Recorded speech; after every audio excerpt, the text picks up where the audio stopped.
Hello friend, स्वागत है आपका मेरे यूट्यूब चैनल ऑनलाइन स्टडी पे। तो प्राचीन इतिहास के इस सीरीज में आज हम मौर्योत्तर काल जैसे कि पोस्ट मौर्यन पीरियड या फिर पूर्व गुप्त काल प्री गुप्ता पीरियड के पार्ट 1 में 30 महत्वपूर्ण प्रश्न डिस्कस करेंगे। और जो मौर्योत्तर काल का जो कालखंड है वह 185 ईसा पूर्व से लेकर 319 ईस्वी तक का है। तो आज जो हम पार्ट 1 डिस्कस करेंगे इसमें बेसिकली हम शुंग वंश, कन्या वंश और सातवाहन वंश से संबंधित 30 महत्वपूर्ण प्रश्न डिस्कस करेंगे। तो मौर्य साम्राज्य के पतन के बाद हम देखते हैं कि छोटे छोटे क्षेत्रीय वंश मगध और मगध से बाहर उभर कर सामने आते हैं, जिसमें शुंग वंश, कन्या वंश, सातवाहन वंश, चेदी या फिर इसी को महामेघवाहन वंश भी कहते हैं, इंडो ग्रीक या फिर हिंदी यूनानी, उसके बाद से शक और पहलव या फिर इसी को पार्थियन भी कहते हैं, और कुषाण वंश है। और इसके बाद फिर गुप्त साम्राज्य का उदय हो जाता है। तो दोस्तों हम बिल्कुल क्रमबद्ध तरीके से मौर्योत्तर काल को पढ़ेंगे और इसके विभिन्न महत्वपूर्ण प्रश्न को डिस्कस करते चलेंगे। ये जो हमारा प्राचीन इतिहास का सीरीज चल रहा है, तो इससे पहले भी मौर्योत्तर काल तक के महत्वपूर्ण प्रश्न हमने डिस्कस किए हैं। तो अगर उन वीडियोज को आपने नहीं देखा है तो प्लेलिस्ट में जाएं, वहाँ पे वो सारे वीडियो मिल जाएंगे, या फिर आप डिस्क्रिप्शन में भी चेक कर सकते हैं, वहाँ पर भी लिंक दे दिया गया है।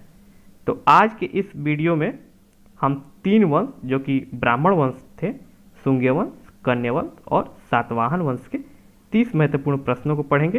तो आइए शुरू करते हैं आज का वीडियो। आज के वीडियो का जो पहला प्रश्न है वह है शुंग वंश का संस्थापक कौन था। तो इसका सही आंसर है पुष्यमित्र शुंग, जो कि 185 ईसा पूर्व में अंतिम मौर्य शासक बृहद्रथ की हत्या करके शुंग वंश की स्थापना करता है। तो वायु पुराण और मत्स्य पुराण से हमें पता चलता है कि जो शुंग वंश का संस्थापक था वह पुष्यमित्र शुंग था। इसके अलावा बाण भट्ट द्वारा रचित हर्ष चरित्र में अंतिम मौर्य शासक बृहद्रथ की चर्चा है। तो इससे पता चलता है कि पुष्यमित्र शुंग ने अंतिम मौर्य नरेश बृहद्रथ की हत्या कर सिंहासन पर अधिकार कर लिया था। हर्ष चरित्र में पुष्यमित्र शुंग को अनार्य कहा गया है और पुष्यमित्र शुंग एक कट्टर ब्राह्मणवादी था। पुष्यमित्र शुंग के राजा बन जाने पर जो मगध साम्राज्य होता है इसको बहुत ही बल मिला, क्योंकि जो राज्य मगध की अधीनता त्याग चुके थे पुष्यमित्र ने उन्हें फिर से अपने अधीन कर लिया था। अगला प्रश्न है, पुष्यमित्र शुंग मौर्य शासक बृहद्रथ की राजकीय सेना में किस पद पर आसीन था। तो इसका सही आंसर है वह क्या था, तो ये बृहद्रथ का सेनापति था।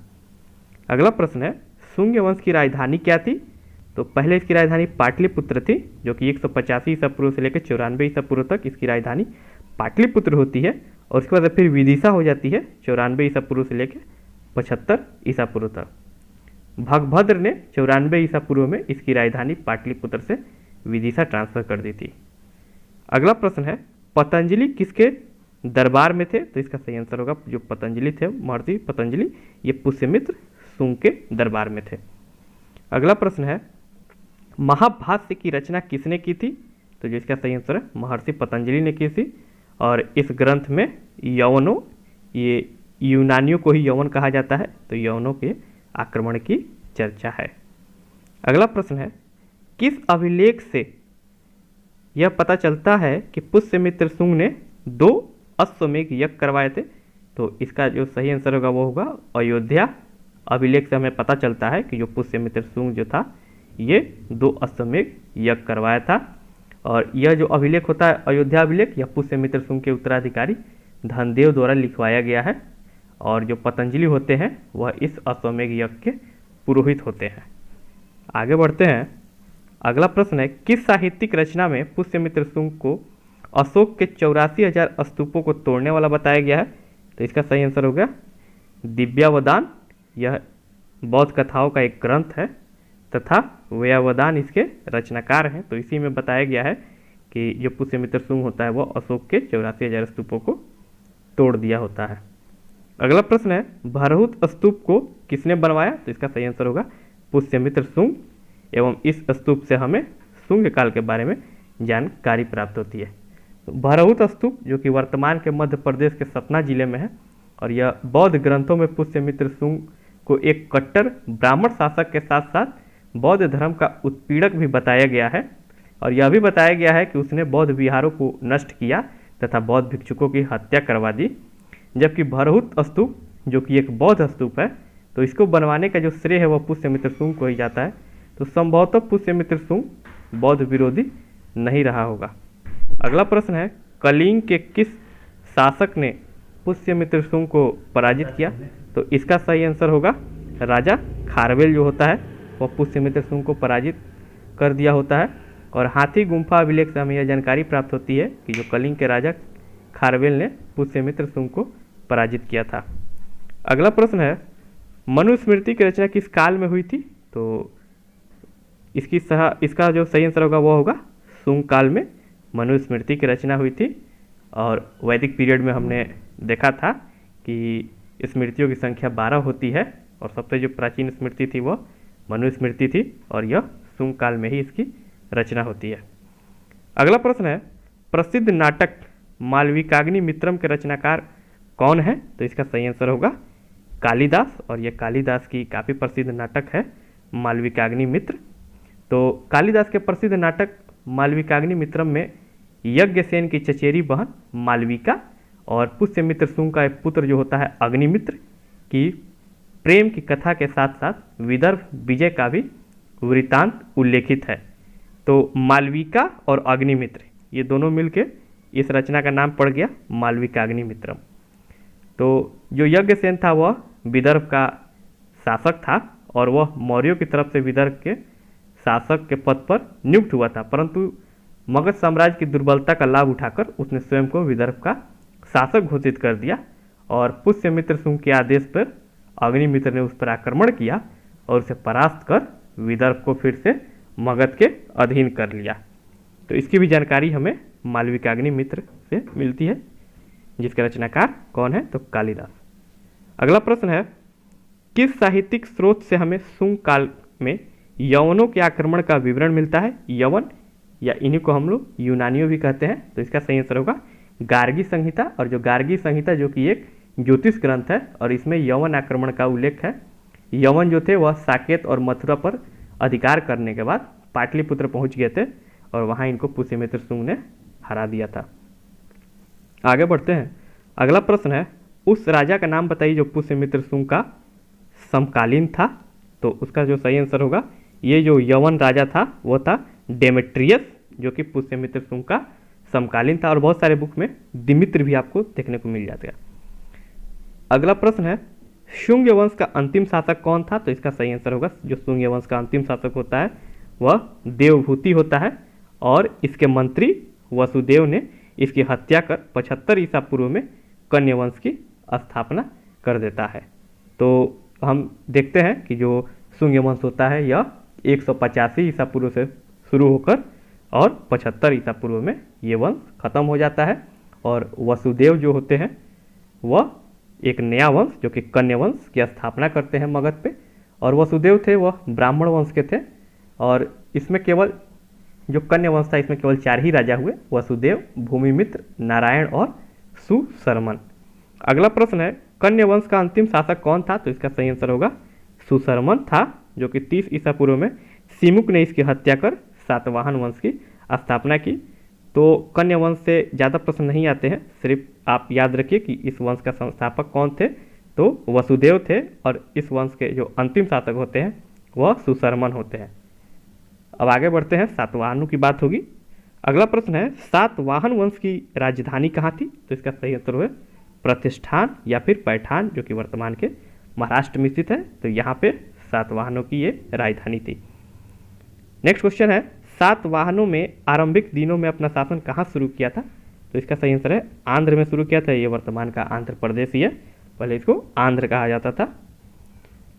अगला प्रश्न है, सातवाहन वंश का पहला यशस्वी शासक सातकर्णी प्रथम की जानकारी हमें किस अभिलेख से मिलती है? तो इसका सही आंसर होगा रानी नागनिका या फिर बहुत सारे बुक में नायनिका भी लिखा रहता है। तो रानी नागनिका के नानाघाट अभिलेख से हमें सातवाहन का पहला यशस्वी शासक सातकर्णी प्रथम की जानकारी मिलती है। और जो ये सातवाहन होते हैं तो इनकी जो भाषा होती है वह प्राकृत होती है और इनकी जो लिपि होती है वह ब्राह्मणी लिपि होती है। और जो सातवाहन वंश किसी न किसी रूप में लगभग 3 शताब्दियों तक बना रहता है जो कि प्राचीन भारत में किसी एक वंश का सर्वाधिक कार्यकाल होता है। आगे बढ़ते हैं। अगला प्रश्न है, गाथा सप्तशती नामक काव्य की रचना किसने की? तो ये सातवाहन वंश के महान शासक होते हैं हाल, तो इन्होंने ही गाथा सप्तशती नामक काव्य की रचना की और इसकी भाषा भी प्राकृत थी। हाल एक बहुत बड़ा कवि और कवियों और विद्वानों का आश्रयदाता था। अगला प्रश्न है, वृहद कथा के रचयिता कौन थे? तो इसका सही उत्तर होगा गुणाढ्य थे और ये हाल के ही समकालीन थे, इसी की दरबार में थे। अगला प्रश्न है, सातवाहनों ने सबसे पहले किसके अधीन स्थानीय अधिकारियों के रूप में काम किया था? तो इसका सही आंसर होगा जो सातवाहन थे वो मौर्यों के अधीन स्थानीय अधिकारियों के रूप में इन्होंने काम किया था। अगला प्रश्न है, सातवाहन वंश का सबसे महान शासक कौन था? तो इसका सही आंसर है गौतमीपुत्र सातकर्णी जो होता है वह सातवाहन वंश का महान शासक होता है, जो कि 106 ईस्वी से लेकर 130 ईस्वी तक ये शासन करता है। और जो सातवाहन वंश था ये मातृसत्तात्मक वंश था, इसीलिए शासक के नाम से पहले उसकी माता का नाम जुड़ता है, जैसे कि आप देख सकते हैं जो गौतमीपुत्र सातकर्णी, तो गौतमी इनकी माता का नाम होता है। अगला प्रश्न है, गौतमीपुत्र सातकर्णी की विजय की जानकारी हमें किस अभिलेख से प्राप्त होती है? तो इसका सही आंसर हो उसकी माता गौतमी बलश्री के नासिक अभिलेख से। नासिक अभिलेख से हमें गौतमीपुत्र सातकर्णी की विजय की जानकारी हमें प्राप्त होती है। और इस अभिलेख में गौतमीपुत्र सातकर्णी को अद्वितीय ब्राह्मण कहा गया है। इस अभिलेख के अनुसार उसके जो घोड़े होते हैं वो 3 समुद्रों का पानी पिया था, ऐसा भी लिखा गया है इस अभिलेख में। और इसका जो साम्राज्य होता है वह उत्तर में मालवा से लेकर दक्षिण में कर्नाटक तक फैला होता है। अगला प्रश्न है, गौतमीपुत्र सातकर्णी ने किस शक शासक को पराजित किया था? तो इसका सही आंसर होगा नहपान, जो कि एक शक शासक था, इसको गौतमीपुत्र सातकर्णी ने पराजित किया था। अगला प्रश्न है, गौतमीपुत्र सातकर्णी के बाद अगला सातवाहन शासक कौन बना? तो उसका पुत्र था वशिष्ठिपुत्र पुलुमावी, जो कि 130 ईस्वी से 154 ईस्वी तक शासन करता है और ये गौतमीपुत्र सातकर्णी के बाद सातवाहन का अगला राजा बनता है। अगला प्रश्न है, किस सातवाहन शासक को प्रथम आंध्र सम्राट कहा जाता है? तो इसका सही आंसर होगा वशिष्ठिपुत्र पुलुमावी को ही कहा जाता है, क्योंकि इसने आंध्र को पूरी तरीके से जीत लिया था, इसलिए इसे प्रथम आंध्र सम्राट कहते हैं। अगला प्रश्न है, वशिष्ठिपुत्र पुलुमावी ने किस शक शासक को 2 बार हराया था? तो इसका सही आंसर होगा रुद्रदामन, जो कि एक शकों का एक महान शासक होता है और इसको वशिष्ठिपुत्र पुलुमावी ने 2 बार हराया था। अगला प्रश्न जो कि काफ़ी महत्वपूर्ण प्रश्न है, शीशे की मुद्रा किस वंश के शासकों ने चलाया था? तो ये सातवाहन वंश के शासक थे जिन्होंने कि शीशे की मुद्रा चलाए थे। अगला प्रश्न है, किस वंश के शासकों ने ब्राह्मणों और बौद्ध भिक्षुओं को कर मुक्ति या गांव देने की प्रथा आरंभ की? तो इसका सही आंसर होगा सातवाहन। और जो सातवाहन वंश का जो पतन का कारण भी यही होता है, क्योंकि जो भी ब्राह्मण या फिर बौद्ध भिक्षुओं को करमुक्त भूमि देने से इनकी जो आर्थिक स्थिति होती है वह खराब होती चली जाती है। और जो ब्राह्मण या फिर बौद्ध भिक्षु इनसे जो करमुक्त भूमि लेते हैं वो बाद में हम देखते हैं कि वो स्वयं को वहाँ के स्वतंत्र शासक के रूप में अपने आप को घोषित कर लेते हैं। और अंतिम प्रश्न है, सातवाहन वंश के अंतिम शासक का क्या नाम था? तो इसका सही आंसर होगा पुलुमावी तृतीय, जो कि सातवाहन वंश के अंतिम शासक होते हैं।